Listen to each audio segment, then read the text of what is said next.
রাম রাম বন্ধুরা, সকলকে রাধে রাধে। আশা করি আমার সকল বন্ধুরা তোমরা খুব ভালো আছো।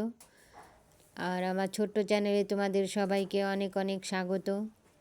সম্পূর্ণ ভিডিওটা দেখার জন্য শুভেচ্ছা রইল সবাইকে। আশা করি সবাই স্কিপ না করে ভিডিওটা অবশ্যই দেখবে। তো যাই হোক বন্ধুরা, একটা কথা বলি, ভক্তিপথে কষ্ট তো হবেই। কেন, যেমন সোনাকে পুড়িয়ে দেখো চকচকই করে, তো ওরকম ভক্তিপথে আসলে পরে আমাদেরকেও কিন্তু ভগবান অনেক পরীক্ষা নিয়ে তবেই শক্ত করে।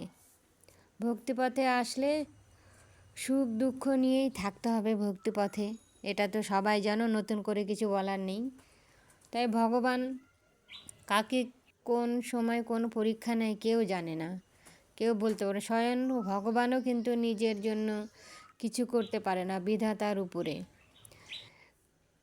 যেমন একটা শ্রীকৃষ্ণ সিরিয়ালটাতে দেখি, যখন রূপমণির সাথে বিবাহ হওয়ার কথাটা বলছিল আর বলরাম শ্রীকৃষ্ণকে তখন বলছে, তুমি নারায়ণ, তুমি সব পারো।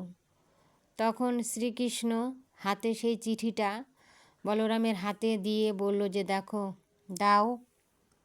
কী এলো রে?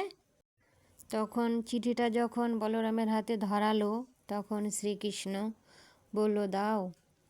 এই চিঠিটা যখন তোমাকে রাধা দিয়েছিল, তখন রাধারানী বলেছিল এই চিঠির মধ্যে যা আছে সেই সব কথা যেন পালন করা হয়, তাহলেই রাধারানী ভাববে যে শ্রীকৃষ্ণ রাধারানীকে ভালোবাসে।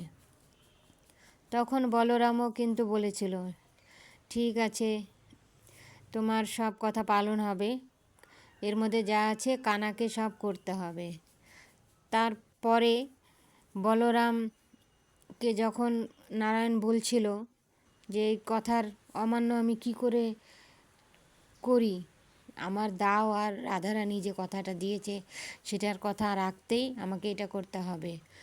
তখন বলরাম বলেছিল, তুমি নারায়ণ সব পাল্টাতে পারো। তা নারায়ণও বলেছিল যে না, আমি পাল্টাতে পারি না, যা বিধাতা লিখে দিয়েছে সেটাই করতে হবে। তাই দেখছো, বিধাতার উপরেও স্বয়ং ভগবানও কিছু করতে পারে না। সেটা যে আগের থেকেই লেখা হয়ে গেছে মানুষের কপালে, আমাদেরও কপালে। সুখ দুঃখ আমরা নিজেরাই নিয়ে আসি বন্ধুরা, ওটা বলে লাভ নাই। আগের কর্মে কি করেছি না করছি সেটার ফল তো আমাদেরকে ভোগ করতেই হবে। সুখ চাইলেই তো আর পাওয়া যাবে না। ভগবানের কাছে যদি কান্নাকাটি করি তো অবশ্যই দুঃখের জায়গায় একটু কম দুঃখ হবে আর কি, এটাই। তো ভক্তি ভরে মন দিয়ে ভক্তি করো বন্ধুরা। কথাটা বলতে একটু উল্টাপাল্টা হয়ে যাচ্ছে, কারণ থতমত খাই যাচ্ছি, কি থেকে কি বলবো সম্পূর্ণটা ভালো করে বলতে পারলাম না। তাও যেটুকু পারলাম এটুকুই মন দিয়ে শোনো, তাও ভালো লাগবে বন্ধুরা। রাধে রাধে সকলকে, তোমরা সবাই ভালো থাকো, সুস্থ থাকো। প্রেম সে বলো রাধে রাধে। আর একটা কথা বন্ধুরা, বললাম প্রেম সে বলো রাধে রাধে বলে রাখতে চাইলাম, কিন্তু রাখতে পারলাম না। তোমাদের একটা কথা শোনার ইচ্ছা আমার। মা বাবাকে কেমন লাগছে বন্ধুরা অবশ্যই কমেন্টে বলো। মা বাবাকে তো অন্তত তোমরা বলবে ভালো না খারাপ, এইটুকুই শোনার জন্য আবার ভিডিওটাও করলাম। কেমন লাগছে তোমাদের?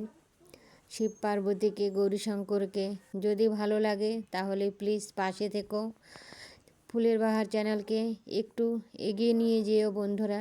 তোমাদের সাপোর্ট আমাদের অনেক উৎসাহ করে, আর আশা করি তোমরা অবশ্যই ফুলের বাহার চ্যানেলকে একটু হলেও ভালোবাসো। এইটুকুন ভালোবাসা দিয়ে যেও বন্ধুরা। রাধে রাধে সকলকে।